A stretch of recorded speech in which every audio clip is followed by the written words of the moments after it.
since we were talking about poly, what's the difference between a woman and a refrigerator? Wait a minute, Cass.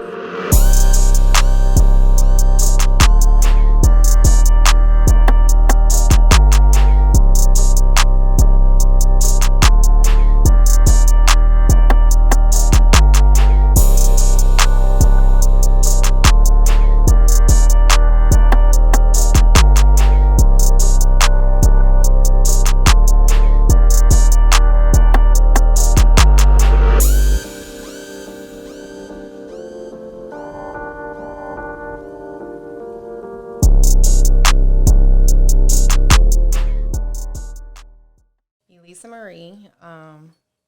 People used to know me by Lala. Lala. Okay. Lala was a very unique individual.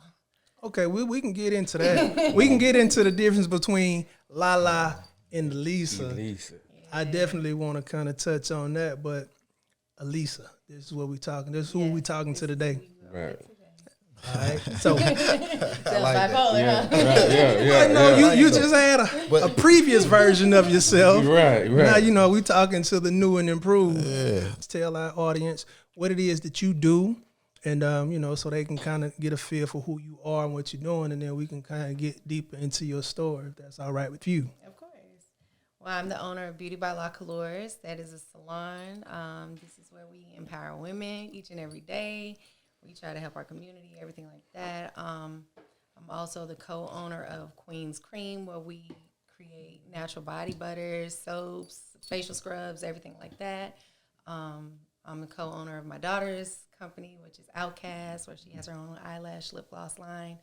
And I am an up-and-coming motivational speaker, and I got a lot of stuff going on with that, and that's coming.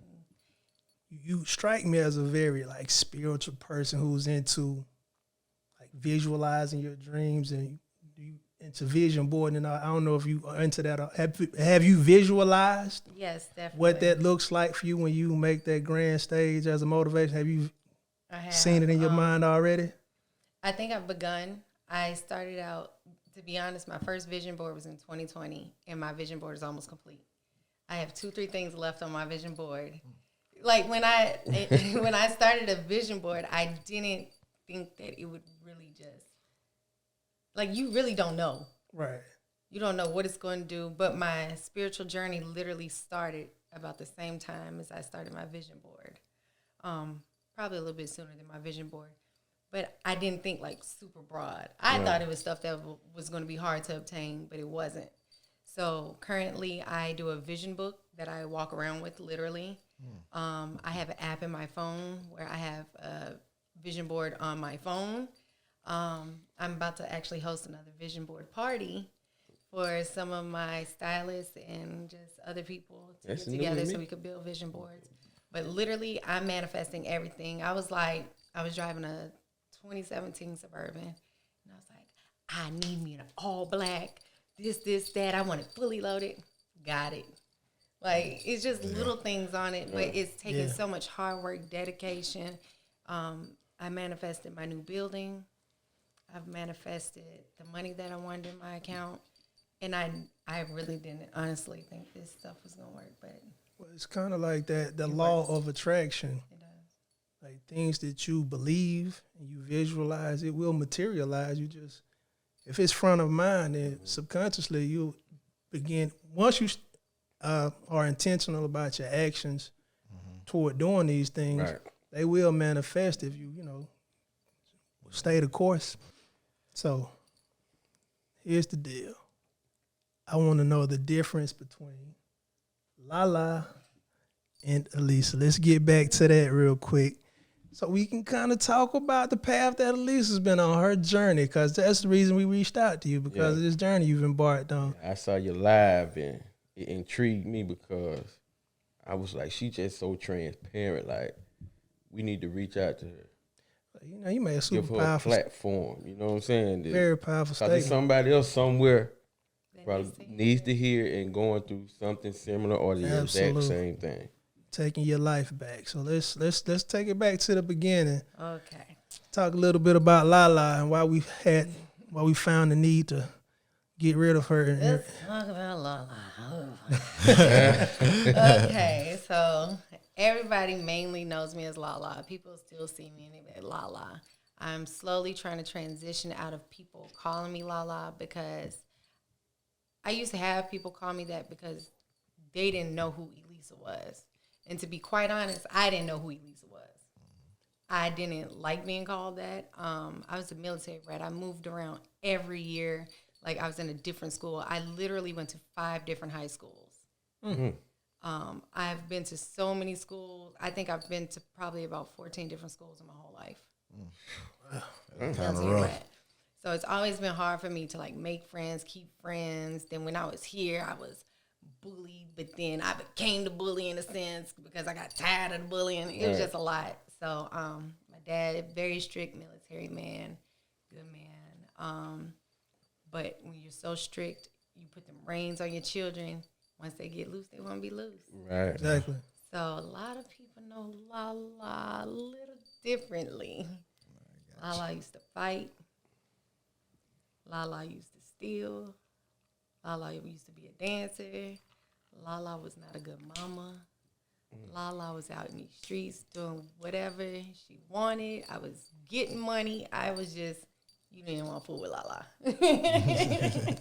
Lala was a beast. She was a force to be reckoned with, but not in a good way.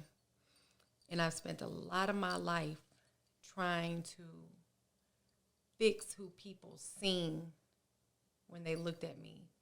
They didn't know Lala was a very hurt person. I was abused as a child every day of my life. I was literally beat the hell up. With that being said, do you feel like Lala was really created because of the things that you was dealing with? Because you was like, definitely. I think it was circumstances. Like I said, my dad was in the military, so he'd be overseas. My dad was literally, I'm a daddy's girl.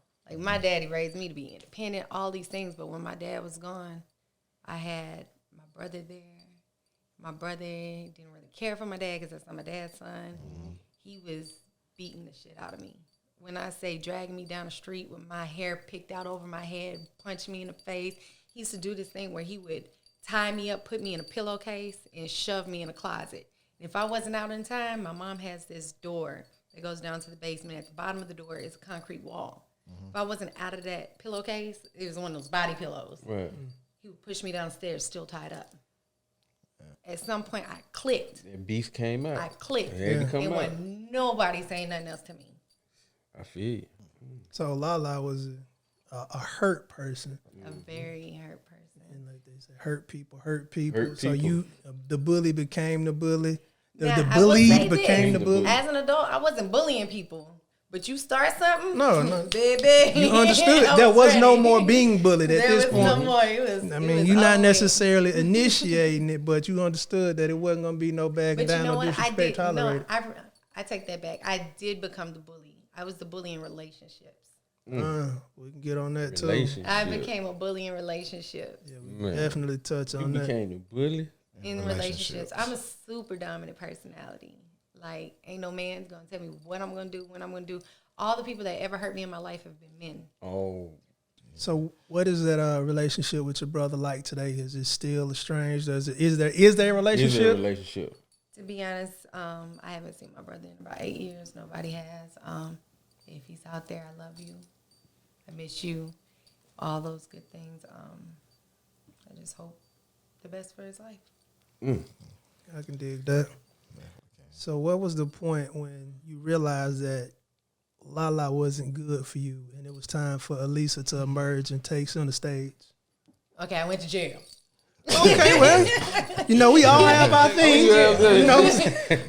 Sometimes it takes a traumatic event to spark a change. I've been that a couple place will times, make but you- it was for domestic fights and stuff like that. But this particular time, I'm already married to my husband. I'm married to a wonderful man. Okay, shout out to A him. very strong man. Congratulations. But then at the same time,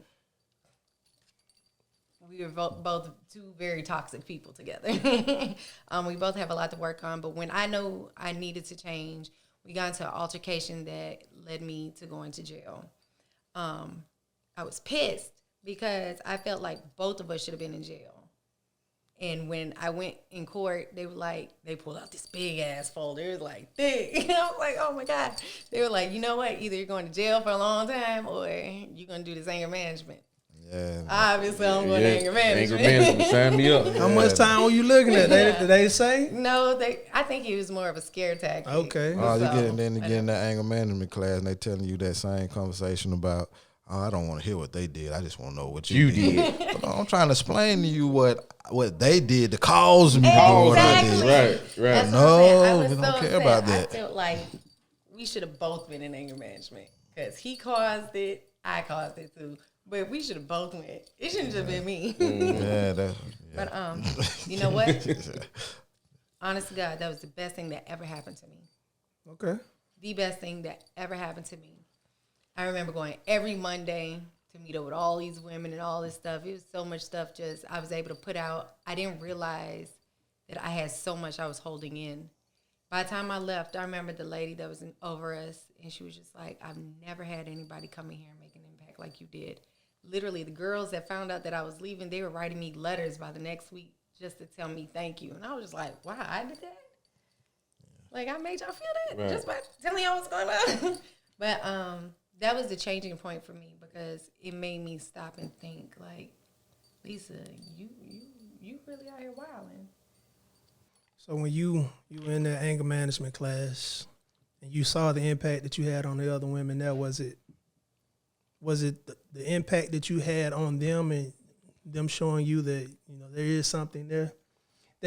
You do have redeeming qualities about yourself, even though you may have not seen it at that time? Because this is about 7 years ago. I had just stopped smoking cigarettes. So what led me to stop smoking cigarettes, I stopped cold turkey. Now it's probably going to sound crazy. I was literally cutting my mother-in-law's grass on a lawnmower. Like a riding lawnmower. For some reason, I was just talking to God. I was praying. And God told me, you have everything you need within you to stop because I dwell within you. I am in you. And then not only that, my biggest flaw, the thing that I thought was my biggest flaw was my personality. I'm so loud. I'm super extroverted. I'm in your face. I'm super blunt. Like, my personality is so overpowering. But I used to always think that was a flaw because people used to always, like the people I'm close to, they're just like, why are you like that? Why are you like that? But God told me that's what I need you to be because you're going to be able to connect with people. Mm-hmm. But I stopped smoking cigarettes. Literally the next day, I never touched another cigarette. To this day, I have not touched another cigarette. But then I went to jail. That happened. But then that came back to me that you're going to resonate with people. And that was my first time for people to connect with my story. And it was just kind of like, oh, okay. They heard me. I was heard for the first time. I was really heard for the first time. So when I went home, I started different things with my husband, like honesty moment. So if I had something to tell you, like I don't like something, I could be like, honesty moment. I don't like when you do this. But you can't make honesty moment always serious. Sometimes like honesty moment, you kind of look good in the jeans. Okay. On that thing, girl. So that honesty moment don't always sound like a huge issue or a huge problem. You know what I'm saying? Right. It could be a lighthearted thing. You never know what I'm saying. Right. But yeah, that was a huge, huge thing for me. So, what was it like being married and then being so dominant? Because you do have a very strong personality. How does that? I mean, you do. I mean, it's a cool thing though. But like you and your husband, I'm sure he got to be a strong man to deal with you, regardless of. Right. So you can't be like you can't be soft and be with a dominant woman. So how does that work? How does that relationship work? If you're not with a woman that you can freely express that stuff with, either it's not for you or you need to take the time away to figure out how to be able to do that. Because you want to be with somebody that's going to build you up, not just lay down, open her legs, and give you what you want. You need somebody to feed you mentally. You need somebody to be your backbone. And I need to be this man's backbone. My husband is my gift from God. My husband is my everything. And I've missed that somewhere along the way. Because I got so caught up in, I'm opening businesses, I'm the boss, I'm this. That attitude was coming home with me. Like, my house ain't clean. Like, this is a grown ass man. You wanted him to be I can't be talking to this grown man like that. You wanted him to be Miss Doubtfire. Indeed. But, True. Indeed. women go through this, and so do men. It's not a role that's taken on any certain sex or anything like that. It's everybody. You have to be mindful of who you're with, and be mindful that that person that you're with is deeper than what they let you see. Yeah. Everything's about perception and communication. You have to be able to have a conversation and hear it. Not just have a conversation and pacify. Yeah, and talk. You need to hear it. Exactly. Because if you don't hear it, you're going to miss something that's going to be real important. I just put negative stuff around my house and I didn't even know it. Like little things like, if mom ain't happy, ain't nobody happy. Right. I was one of them people be like, happy wife, happy life. And all. No, I got to cut that shit. That is stupid. Because first of all, we both got to be happy to have anything. You know what I'm saying? Yeah, so you have to be careful what you're putting into your mental, because subconsciously you're taking that in, and the universe, God is hearing what you're putting in there. You're feeding yourself this stuff. You have to be careful. So I think that is something very, very key to be mindful of what you put into your mind, from the things you listen to, from the things you watch, from the things you put in your environment, because it's all becoming a part of you. And if you ain't actively guarding your mental, that stuff will. Be careful what you download to your computer. What you download into your system. To your system, bro. You got the purge. Sometimes it's necessary to purge. Well, sometimes it's absolutely positively necessary to purge on a routine basis. Yeah. Get it up out you. I want to know what caused the haircut. Oh yeah, that's the elephant in the room. The haircut. This is a new look for you, right? This look. Everybody knows the haircut. What caused the haircut? Okay, so I'm very spiritual. I'm very intentional about everything that I do. Since I was with my husband, when I first got with my husband, I had a little short, little pixie cut. I grew my hair back. I cut it off again. So throughout this time of us being toxic, that's the hair that was on my head. That's the hair that was on my head.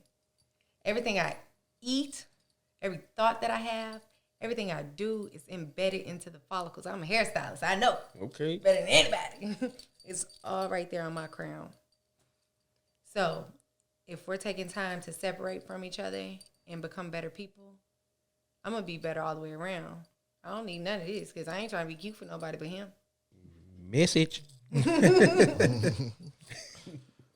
mean, it's just hair. It grows back. Yeah. But I just want mine to grow back with intention. I want to be proud of what I walk around with.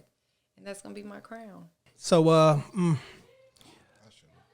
also noticed that you mentioned about your views have changed recently on polyamorous. Is that the word? Definitely did not change. But just expound on what you believe about that particular lifestyle, because it's not of it's not of mass opinion. It's definitely not. I definitely don't care about it being a popular opinion or anything like that. Poly, it could go many different ways, multiple wives, multiple husbands, all these different type of things, whatever suits you, whatever. I've always been a person to advocate for poly, because that's a lifestyle that I've lived for a long time, until I met my husband. My husband is not into it, but for me, he's tried to. He's literally done studying all these different type of things, which I don't think anything bad about the poly lifestyle, because I do honestly believe that sometimes it takes a community. A lot of people think about poly and they think about sex. That's the first thing they think. Oh, I get multiple women, I get multiple men, we finna be doing it all. No, that's not what it's about. Poly, I love to teach people about poly, because people need to look past the sex part and understand that, think about two people having a goal. You can reach that goal. Think about adding another person, and all three of you are on the same page and you're trying to reach that same goal. And you have these children. You just have more help. It's more of a community-based thing when it comes to me. But then also when it comes to your partner, when I say that I have a problem with affection, like I don't know how to outwardly show affection. Okay. Maybe if we had another wife, she could give that affection where I lack, because I don't know how. I could learn from her. She could teach it. Where my husband doesn't know how to communicate with me, maybe she could communicate with me, teach him how to communicate. Nobody's perfect. Nobody is the whole entire package. Everyone that you meet, you can have connections with multiple different people. Sometimes you can have a relationship with somebody that's completely platonic. Mm-hmm. If my husband had another wife, it could be a platonic relationship between me and her, although that wasn't going to happen. But that's just me.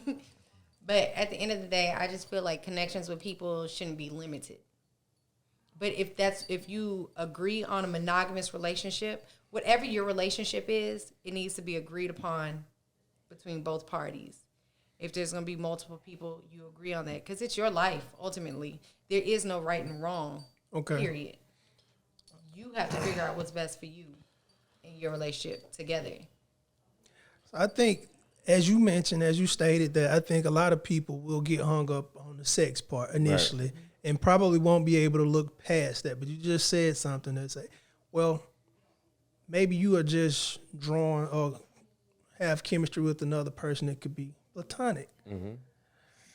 That's still a difficult one. Even if you are in a committed relationship and you and your wife or your partner have committed to monogamy, you're basically saying it could be healthy or a good thing to have someone else to kind of, my wife may not be 100% interested in all the things that I'm interested in. It could be cool to have a platonic relationship with someone else that fills that void. Right. See, I think with that being said, it's more along the line of a trust thing. Like, how do you get past that trust thing? Because, see, just say, I'm not necessarily just saying it's just trust between two women or anything like that, because we have trust issues too. Oh, right. So, like, shoot, hey, you was, I was in there smiling. You. Yeah, exactly.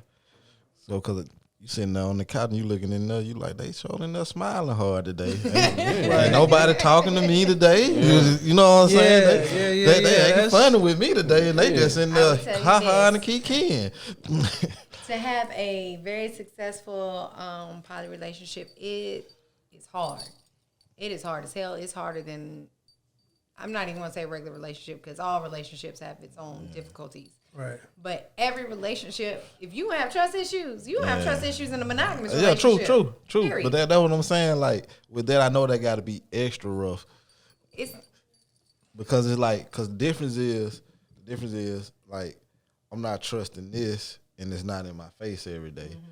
But then when you're not trusting something that's in your face every day, like, that gotta be rough. But that's when you have to internalize what you're feeling and figure out where your trust issues are coming from.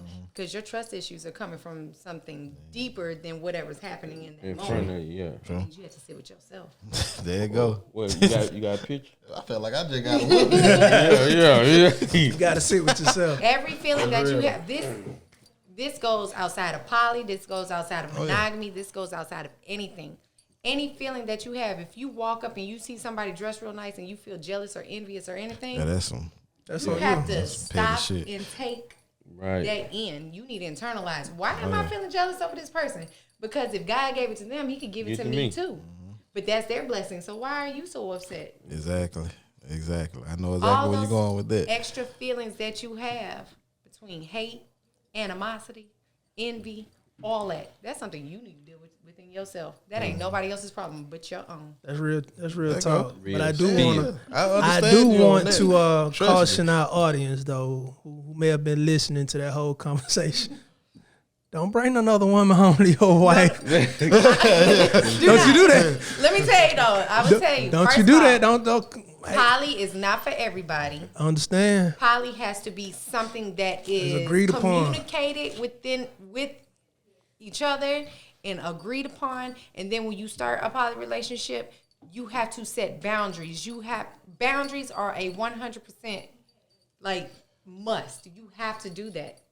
Because you still love that person you're with, and you want to protect their feelings, and you want to do it the right way. So if y'all sit down and y'all like, you don't want nobody to have sex and all this, but you can't be selfish. You can't be like, oh, we can have sex, but nobody can have sex with her until. No, it ain't that. The way I do poly is, if we start dating somebody, ain't none of us having sex. Me and him we dating all over again. We all getting to know each other all over again. As a team. As a team. Trying offense. And then if you two figure like that's where your relationship is going, and it's been agreed that can happen, oh well. But if you agree that everybody got to do it together, that's going to be a harder relationship because everybody ain't going to be into both of you like that at the same time. People connect at different speeds. Right. But you have to be secure enough that once you enter that, you have to allow people to grow as they grow. But if you agree on something, you have to stick with it. So where I said it may not be for me, once my husband was like, I want my wife. You know what? Okay, I understand that this isn't what you want. So I have to take a step back and be like, can you live a life without poly? Do you love this man enough to just be with him? You damn right I can. That's my man. So if that doesn't work for him, I have to learn to compromise. Yeah, absolutely. Is he important enough for me to want to change this? You goddamn right. There you go. Woo. Well, that's real talk in anything. You may want something, but you got to decide for yourself, is it worth risking something else? Because, and don't get me wrong, he's tried. He'll try. But then at the end of the day, your feelings are your feelings. And if that's not for you, maybe it's too much for an individual to have to entertain two women or to do this. And then you're expanding. Okay, I understand. I take myself out of that. I got to think about where he's coming from with it. Right. True. How he's feeling. And then, although I feel like I'm healing and doing all this type stuff, that don't mean he's in the same place in his journey. So either we just gonna stop it, slow down, put it on a pause, figure it out later. Right. But as of right now, if it's not for you, it's not for you. So it's not right for us. That's my man. That's the head of my household.